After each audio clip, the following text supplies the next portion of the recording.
Mwai Kibaki was the last of 8 children born to Kibaki Githinji and Teresia Wanjiku in 1931. He was also the only one allowed to go to school, a fact that stood him in good stead, paving the way for him to become the country's 3rd president.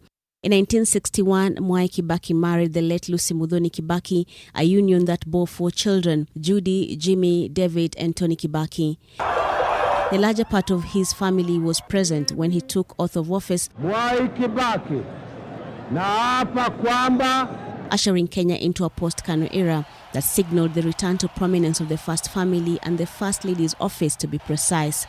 While the family, at least the children, stayed largely out of the limelight, the First Lady was not one to play the shrinking violet role in her husband's administration. She took up her office and her roles very seriously.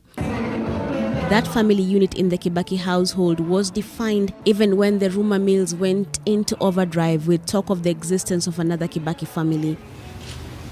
At a press conference at State House, Nairobi, the president was forced to set the record straight. I want to make it very clear that I have only one dear wife, Lucy, who's here, and I do not have any other.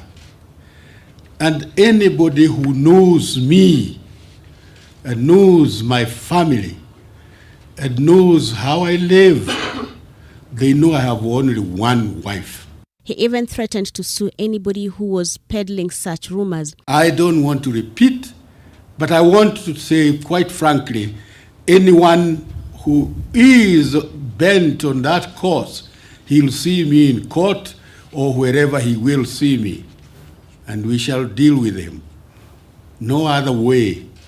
But that did little to lessen the intensity of the rumors that former Othaya MP, then a political activist, Mary Wambui, was the president's other wife, and that her daughter Winnie Wambui Mwai was the product of that union. Indeed, after that denouncing from State House, Wambui was filmed at a mall with all the trappings of power, signaling that she was not just any other woman. In 2013, in the heat of the campaigns, Kibaki endorsed and campaigned for Mugambi Gishuki to replace him as the Othaya MP. Huyu bwana ambaye sasa nataka kuwa katika wapi?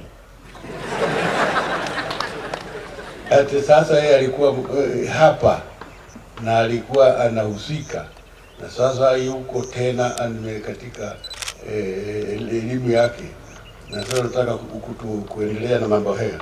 Wambui was locked out as Kibaki and his entourage arrived in Nyeri for the event. The controversial businessman later carried the day in that election, inheriting the seat once held by Mwai Kibaki. Kibaki's love for golf continued even when he served as president. Although health concerns relegated him to spectator status, he still frequented major golf tournaments. Age may have caught up with him,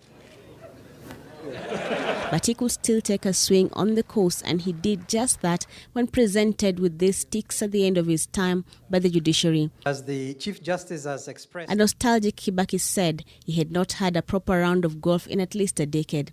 If anybody wants to go back to golf and you need clubs, come to me, because I have a lot of clubs which have been given to me by people who thought I would have a chance to play. But then I did not use them, and I did not have the courage to give them to anybody or to sell them. He was also an astute businessman with interest in real estate and hospitality, and he also practiced farming. His lowest moment was when his wife of 55 years, Lucy Kibaki, passed away in 2016, an occurrence that appeared to have knocked the winds out of his sails. The visibly frail and shaken former head of state did not say much during the state ceremonies that followed, not at the airport when the body arrived, neither at the consular